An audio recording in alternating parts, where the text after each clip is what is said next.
Hi students, let's learn together.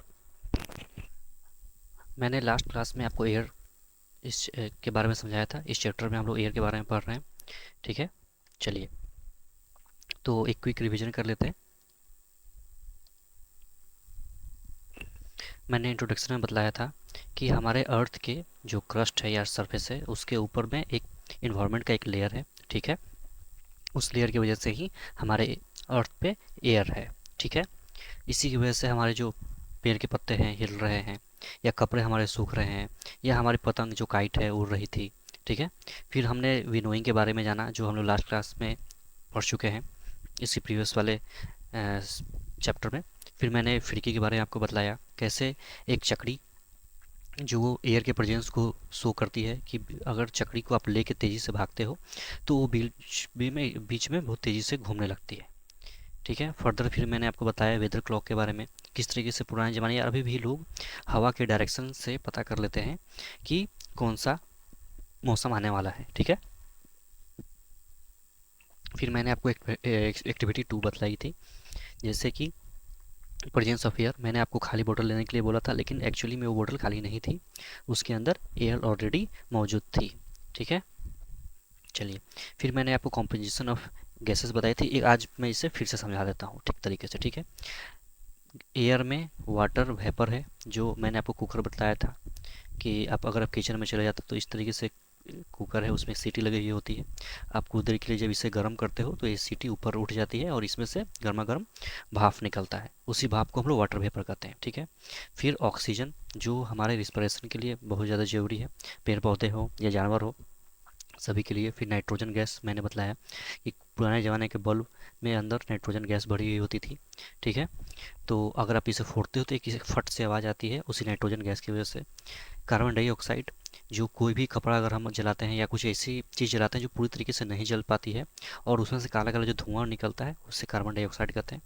Dust और smoke वो है जो हमारे इर्द गिर्द चारों तरफ हम लोग जो छोटे छोटे पार्टिकल्स देखते हैं एयर में, जो हमारे नाक में चले गए या शरीर में जाने के बाद इन्फेक्शन कर सकते हैं, उसे डस्ट पार्टिकल कहते हैं। मतलब एयर इन सारे कॉम्पोजिशन से मिलके गैसेस बनी है। ठीक है, फिर मैंने आपको ऑक्सीजन के बारे में बताया कि कैसे बर्निंग के लिए ये सबसे इंपॉर्टेंट है। आप इसे एक ध्यान से समझ लें, एक बार मैं फिर से समझा देता हूँ। दो कैंडल लिया आपने, दोनों को लाइट कर दिया, एक को ढक दिया किसी भी ग्लास से या बाउल से। ठीक है, जब तक इस बाउल में ऑक्सीजन जितने देर तक रहेगी उतने ही देर तक ये जलेगी। इससे हमें क्या पता चलता है कि एयर में ऑक्सीजन जो बर्निंग के लिए सबसे ज़्यादा ज़रूरी है। ठीक है, चलिए फिर मैंने आपको डस्ट पार्टिकल पहचानने के लिए सिखला दिया कि अगर आप किसी बंद कमरे में एक वाइट जो रोशनी है सन रे है उसमें अगर आपके रूम में अगर आ रही है तो अगर अगर अगर आप एक कैंडल भी जलाते हो या एक अगरबत्ती भी जो इनकैंडेसेंट लैंप होती है या जो भी है स्टिक है उसे जलाते हो तो उसमें से जो जो गैसेस निकल रही है, एक जो धुआं निकल उठ रहा है गैस, ठीक है, वो आपको इसके लाइट में साफ साफ दिखेगा। फिर हम लोगों ने देखा कि कैसे एक पुलिस ऑफिसर है जो ट्रैफिक पुलिस है, मास्क पहन के डस्ट पार्टिकल से अपने आप को बचाते हैं। ठीक है, मैंने अब आपको यहाँ तक समझा दिया था। अब यहाँ के बाद से बिगनिंग करते हैं। ठीक है, एयर कॉम्पोजिशन ऑफ एयर है, मैंने तो आपको बतला दिया कि नाइट्रोजन है, ऑक्सीजन है, कार्बन डाइऑक्साइड है, लेकिन कौन कितना परसेंट है। तो ये समझ लो कि ऑलमोस्ट 78% आपके नाइट्रोजन है। ठीक है, 22% ऑक्सीजन और बाकी का रेस्ट जो परसेंटेज है मतलब 21 22 0.000 समथिंग परसेंट में carbon dioxide, water vapour and other gases है। ठीक है, मीन्स सबसे ज़्यादा कॉम्पोजिशन नाइट्रोजन का है, उसके बाद ऑक्सीजन जो हमारे जीवन के सर्वाइवल के लिए सबसे ज़्यादा ज़रूरत है। ठीक है, ये आप याद कर लो तो ज़्यादा सही है। चलो अब एक्टिविटी नंबर 5 में आते हैं। इस एक्टिविटी में आपको कुछ नहीं करना है। सबसे पहले आपको एक बीकर लेना है या कोई भी बर्तन ले लो। ठीक है, उसमें कुछ दूर तक इसमें पानी भर दो। ठीक है, और अब धीरे से इसको बर्नर पर गर्म कर दो। गौर से देखो कि इसमें छोटे छोटे छोटे छोटे बबल्स फॉर्म होना शुरू हो जाएंगे धीरे धीरे धीरे धीरे धीरे धीरे। तो इस एक्सपेरिमेंट का मतलब ही यही है कि हमें जानना है कि क्या वाटर में एयर है। हाँ, इस एक्सपेरिमेंट से हमें पता चल जाएगा कि वाटर में भी एयर का कॉम्पोजिशन है, वाटर में भी एयर है। उसमें एयर के पार्टिकल्स होते हैं। और इसे प्रूव करने के लिए हम लोग इस एक्सपेरिमेंट को कर रहे हैं। जब आप एक किसी भी बीकर में या बर्तन में पानी ले लोगे, ठीक है, और उसमें छोटे छोटे छोटे छोटे बबल्स रहेंगे, आप इसे धीरे धीरे गर्म करना शुरू कर दो। जैसे ही आप इसे गर्म करोगे, ये हीट होने के साथ धीरे धीरे इसमें खौलना शुरू हो जाएगा, ये गर्म होना शुरू हो जाएगा। ठीक है, जब ज़्यादा बॉइलिंग इसमें शुरू हो जाएगी, उसके बाद से जो इसके एयर है मॉलिक्यूल्स है वो बाहर की ओर निकलना शुरू हो जाएंगे। ठीक है, और पानी धीरे धीरे कम होते चला जाएगा। ठीक है, तो इसमें हम लोगों ने समझा कि किसी भी वाटर में एयर का प्रेजेंस होता ही है। और इससे हमें क्या फ़ायदा है, किसी भी एक्वेटिक एनिमल जैसे कि मछली और भी अदर जो पानी के अंदर रहते हैं, वो इसी वाटर के एयर से ही एब्जॉर्ब करके अपने आप को जीवित रखते हैं। मछली क्योंकि इस पानी से बाहर नहीं निकलती है, ठीक है, तो इसी तरीके से अपने गिल्स के थ्रू वो पानी के अंदर के ऑक्सीजन से ही जिंदा रहती है। ठीक है, चलिए अब मैं आपको बतलाता हूँ कि सॉइल में एयर का कॉम्पोजिशन किस तरीके से है। जैसे कि आप ये देख लो, ये सॉइल है। आप घर के बगल से एक थोड़ा सा कहीं से एक मिट्टी उठा लो, थोड़ा सा, एक मुट्ठी, दो मुट्ठी, पांच मुट्ठी, एक बीकर के अंदर ले लो उसको, ठीक है, और उसमें थोड़ा सा करते, थोड़ा थोड़ा करते करते पानी डालो। आप गौर से देखोगे कि जो बीकर है, जो उसके अंदर का मिट्टी है, वो उस वाटर को एब्जॉर्ब करना शुरू करेगी और उसमें बबल्स फॉर्म होना शुरू हो जाएंगे। इससे साफ पता चलता है कि जो हमारे मिट्टी है, वो भी, उसके अंदर भी एयर ऑलरेडी खाली खाली है। मतलब एक तरीके से ये जो आपने सॉइल उठाया है इस तरीके से है। ठीक है, ये सॉइल है। अब जब इसमें आप वाटर डालते हो तो एयर के जगह अब वहाँ वाटर रिप्लेस होते चली जाएगी। इसका मतलब एयर बबल्स के फॉर्मेट में वहाँ से निकलना शुरू हो जाएगी। ठीक है, इसी तरीके से यहाँ पर छोटे छोटे छोटे छोटे बबल्स फॉर्म होना शुरू हो जाएंगे। यही आपका एक्सपेरिमेंट नंबर 6 था। इससे हमें पता चलता है कि सॉइल के अंदर भी एयर मौजूद है। ठीक है, अब आ जाइए, how is the oxygen in the atmosphere gate replaced. आपने कभी ध्यान से देखा है कि हम लोग हमेशा हमेशा बात करते हैं कि पेड़ पौधे हैं वो ऑक्सीजन रिलीज करते हैं, कैसे करते हैं। तो हम लोगों ने बायोलॉजी वाले चैप्टर में पढ़ा है कि फोटोसिंथेसिस की वजह से जो क्या है कि पेड़ पौधे कार्बन डाइऑक्साइड इनहेल करते हैं और ऑक्सीजन को आउट करते हैं। ठीक है, जो एक्सेस इनके खाना बनाने के लिए जो बच गया, उसको ये लोग बाहर निकाल देते हैं। ठीक है, मतलब सबसे पहले ये लोग कार्बन डाइऑक्साइड को इनहेल करते हैं अपने लीफ के थ्रू, क्लोरोफिल। आपने ये सब चैप्टर में पढ़ रखा है, नहीं तो मैं इसको फिर से एक बार समझा दूंगा। इस तरीके से इनका खाना बनता है कार्बन डाइऑक्साइड की वजह से, और यहाँ से रिलीज करते हैं ये लोग ऑक्सीजन। ठीक है, इस तरीके से हमारे एटमॉस्फेयर में ऑक्सीजन रिप्लेस होता चला जाता है। हम लोग ऑक्सीजन लेते हैं, पेड़ पौधे ऑक्सीजन छोड़ते हैं, इस तरीके से एक चेन बनता हुआ चला जाता है। ठीक है, चलिए अब मैं आपको, ये विंडमिल है, विंडमिल का हम लोग इस्तेमाल करते हैं। जैसे कि विंडमिल है, ये घूमती है, पवन चक्की जिसे बोलते हैं। विंडमिल घूम रही है, ये घूमती है, इसके थ्रू हम लोग कुछ, जैसे कि मिल हो या चक्की हो या पानी भरना हो, तो इस तरीके से हम लोग पानी को कहीं एब्जॉर्ब करते हैं। इस तरीके से जो एयर है उसका हम लोग इस्तेमाल कुछ हैवी वर्कलोड को एक जगह से मतलब पोर्ट करने के लिए भी इस्तेमाल करते हैं, या पानी भरने के लिए इस्तेमाल करते हैं। अगर इसमें से एक पुली लगा दिया जाए इस तरीके से चेन सिस्टम, तो मान लो नीचे कुआं है, तो नीचे का कुआं से पानी हम लोग निकाल सकते हैं। तो इस तरीके से हम लोग एयर प्रेशर का इस्तेमाल करके और भी अदर काम कर सकते हैं। ठीक है, चलिए अब मैं आपको इस चैप्टर को समराइज करता हूँ। The air is found everywhere. ये तो मैंने बता दिया कि air is found everywhere. We can not see air but we can feel it. मैंने आपको शुरू में समझाया कि सॉलिड लिक्विड गैस से हमारा अर्थ या कोई भी यूनिवर्स बना हुआ है, जिसमें से गैस को सिर्फ महसूस किया जा सकता है, उसे छुआ नहीं जा सकता। हमारे इर्द गिर्द चारों तरफ सब तरफ एयर है, लेकिन हम लोग उसे छू नहीं सकते। Air in the motion is called wind. मतलब अगर हवा तेज चल रही है तो उसे हम लोग विंड कहते हैं। ठीक है, एक टर्म है जो आपको याद हो जाना चाहिए। ठीक है, एयर ऑक्यूपाई स्पेसेस स्पेस।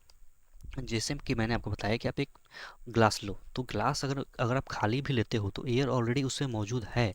उसके एयर के पार्टिकल, आपको उससे वैक्यूम करना होगा उससे उस एयर को निकालने के लिए। लेकिन ये तभी पॉसिबल है जब आप इसे पूरी तरीके से कम्प्लीटली पैक करते हो, क्योंकि जैसे ही एटमॉस्फेयर में बाहर आएगी इसके अंदर फिर से एयर मौजूद हो जाएगी। ठीक है, इसका मतलब air occupy spaces. Air is present in water and soil.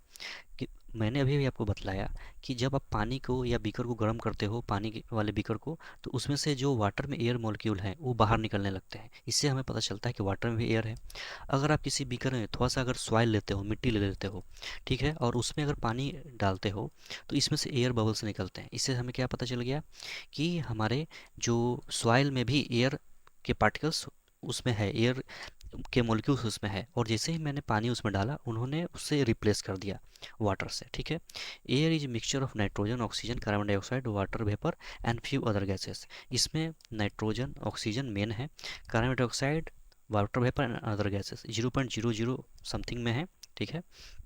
Dust particle में ऑल्सो भी प्रेजेंट, मतलब डस्ट पार्टिकल सब जगह नहीं हो सकते, जैसे बंद घर में हो या ऐसे ऑफिस में हो जहाँ सब जगह साफ सुथरा हो तो शायद वहाँ कम हो, होंगे तो ज़रूर, लेकिन कम हो सकते हैं। लेकिन डस्ट पार्टिकल एक मेजर पोर्शन है। ऑक्सीजन सपोर्ट बर्निंग, मैंने आपको बताया कि ऑक्सीजन बर्निंग को सपोर्ट करता है उस कैंडल की वजह से।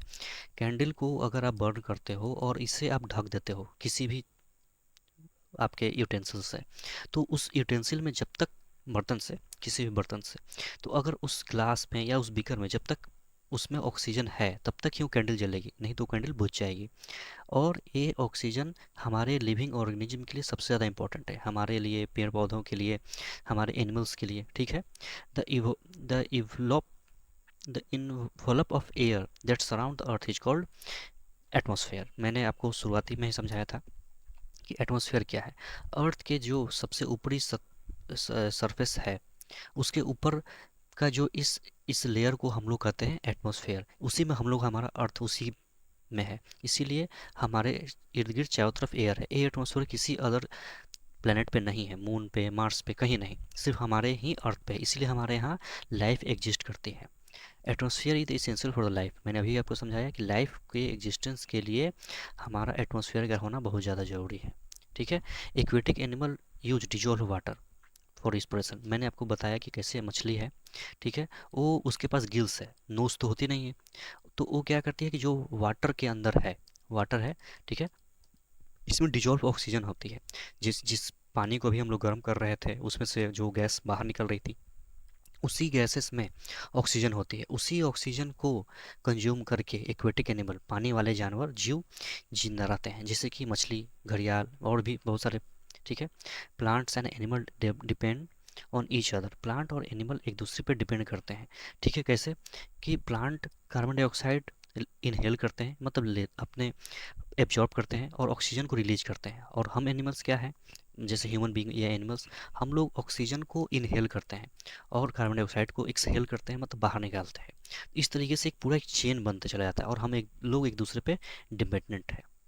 तो होप कि यहाँ तक जो मैंने समराइज किया आपके समझ में आ गया होगा। अब आप चलो यहाँ से हम लोग क्वेश्चन आंसर करते हैं। चलिए, what is the composition of air, जिसमें से अभी अभी मैंने आपको बताया nitrogen, oxygen, carbon dioxide and water vapour and dust particle. तो ये आपके क्वेश्चन नंबर 1 का आंसर हो गया। आप इसे लैंग्वेज में अपना लिख लेना, ठीक है। Which gas in the atmosphere is essential for respiration, अभी भी मैंने बताया कि जिंदगी के लिए या लाइफ के लिए हमारे लिए सबसे ज़्यादा इंपॉर्टेंट क्या है, ऑक्सीजन। इसलिए इसका आंसर हो जाएगा oxygen. How will you prove that air support burning, इसके लिए सबसे बेस्ट एग्जांपल है आपके बुक का एक्टिविटी है, ठीक है। कैंडल ले लो, एक्टिविटी नंबर 3, कैंडल ले लीजिए और उसे बर्न कीजिए, उसके ऊपर बीकर से ढक दीजिए। उस बीकर में जब तक ऑक्सीजन रहेगी तब तक वो जलेगी, नहीं तो वो बुझ जाएगी, ठीक है। How will you show that air is dissolve in water, आपके बुक का नेक्स्ट एक्सपेरिमेंट शायद एक्सपेरिमेंट 5 या 4 होगा, एक बार चेक कर लीजिए। इसमें क्या है कि आपने बीकर में पानी लिया है, ठीक है, और इसे आप गर्म करना शुरू कर दो। इस वाटर में जो एयर मॉलिक्यूल हैं वो जैसे ही आप गर्म करोगे वो बाहर निकलना शुरू हो जाएगी। इससे हमें पता चलता है कि जो एयर है इस वाटर में डिजॉल्व्ड है, ठीक है। Why does lump of cotton wool shrink in water, जैसे कि अगर आपने एक बीकर लिया है उसमें कुछ पानी है, ठीक है, आपने ग्लास ले लिया, बर्तन, कोई भी बर्तन ले लिया, उसमें कुछ पानी ले लो और एक रुई ले लो, इतना बड़ा सा रुई ले लो, ठीक है। और उसके बाद जब उसे पानी में डालोगे तो उसमें उस रुई में एयर के पार्टिकल्स हैं उसमें छुपे हुए, ठीक है। वो क्या होते हैं, जैसे ही आप उसे पानी में डालोगे एयर वहाँ से निकलना शुरू हो जाएगा और उसके जगह पे क्या हो जाएगी, यहाँ पे पानी भर जाएगी। इसीलिए वो जो कॉटन है वूल का उसमें श्रिंक कर जाएगी, वो डूब जाएगी, ठीक है। The layer of air around the earth is known as atmosphere. ठीक है, ए एटमोसफेयर। ठीक है, the component of air used by green plant to make their food is called photosynthesis. The component of air used by green plant, तो component of air अगर कर सकते हो तो इसमें कार्बन डाइऑक्साइड चला जाएगा। ठीक है, फोटोसिंथेसिस इसका एक प्रोसेस है। The component of air used by green plants to make their food is called आप carbon dioxide. The list of high activity date possible due to presence of air, आप फिरकी घुमा सकते हो। आप जो आपके लिविंग ऑर्गेनिज्म है, फोटोसिंथेसिस हो गई, और भी सारे एग्जांपल है। आप बोलोगे तो मैं एक बार फिर से बोल देता हूँ। सबसे पहले लिख लो फोटोसिंथेसिस, जिसकी वजह से प्लांट खाना बनाते हैं, उसके प्रेजेंस में कुछ होगा नहीं, आप काइट उड़ाते हो, आपके कपड़े सूखते हैं, पत्ते हिल रहे हैं, तो प्रेजेंस ऑफ एयर में आपके बहुत सारे एग्जांपल है। विनोइंग आप कर रहे हो, तो इस तरीके से आप इसका एग्जांपल दे सकते हो। ठीक है, how do the plant and animal exchange there gases, तो हाँ, इसमें प्लांट्स क्या हैं कि इनके फोटोसिंथेसिस होती है। एक कार्बन डाइऑक्साइड को अपने लीव्स के थ्रू मतलब इनटेक करते हैं और ऑक्सीजन को रिलीज करते हैं। ठीक है, और इसी ऑक्सीजन को हम एनिमल्स या ह्यूमन बींग एब्जॉर्ब करते हैं और कार्बन डाइऑक्साइड रिलीज करते हैं। इस तरीके से एक चेन बनती चली जाती है। ठीक है, एक ने ऑक्सीजन रिलीज किया, एक ने ऑक्सीजन एब्जॉर्ब किया, इस तरीके से एक चेन बनते चला गया। ठीक है, होप कि मैंने आपको अच्छे तरीके से इसे समझा दिया है। ठीक है, चलिए तो इस चैप्टर को आज क्लोज किया जाए। चलिए, थैंक यू।